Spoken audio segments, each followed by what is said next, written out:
ये हैं दोस्तों विल्मा रोडेल्फ, जिन्होंने 1960 में ओलंपिक में गोल्ड मेडल जीता। दोस्तों अब आप सोच रहे होंगे इसमें कौन सी बड़ी बात है, किसी न किसी को तो जीतना ही था। हाँ, आप सही सोच रहे हैं, किसी न किसी को तो जीतना ही था। लेकिन इसके पास्ट की सिचुएशन की अगर बात करूं, जीतने से पहले इसके थोड़े से पास्ट के बारे में अगर जाने तो वो ये थी। दोस्तों इस कंडीशन में जब ये चल भी नहीं सकती थी, उस सिचुएशन में ये बहुत सी उम्मीदों के साथ जी रही थी कि काश मैं भी कभी चल पाऊँ। और इसी उम्मीद के साथ एक बार क्लास में जब ये बैठी थी स्कूल में, 13 साल की ये लड़की जब क्लास में बैठी थी तभी अपने टीचर से ये सवाल पूछ लिया, सर क्या आप मुझे ओलंपिक के बारे में बताएंगे, मुझे ओलंपिक के बारे में जानना है। तभी टीचर ने जवाब दिया कि तुम जानकर क्या करोगे, तुम्हारा तो पाँव भी सही नहीं है। और ये सुनकर सभी क्लास के बच्चे हंसने लगे उस पर। उस बात को लिए हुए घर पहुंची।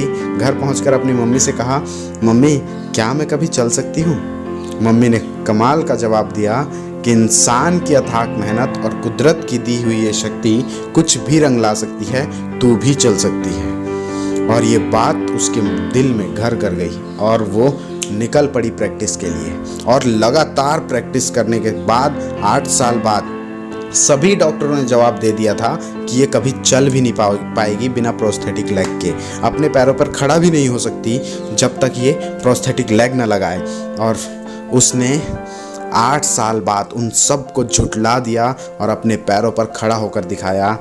दोस्तों वो धीरे धीरे चलने लग पड़ी और फिर से अपनी मम्मी के पास आकर कहने लगी कि माँ क्या अब मैं दौड़ सकती हूँ।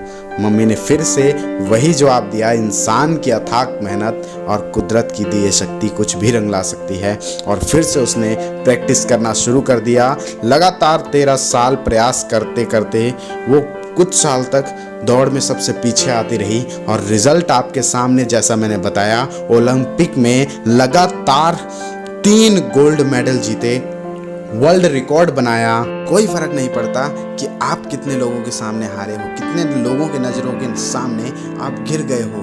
दोस्तों इससे कोई फर्क नहीं पड़ता, कितनी भी हार आपकी हुई हो, बस एक जीत उन सभी की नज़रों में उठाने के लिए काफ़ी है। बस एक जीत के पीछे भागो।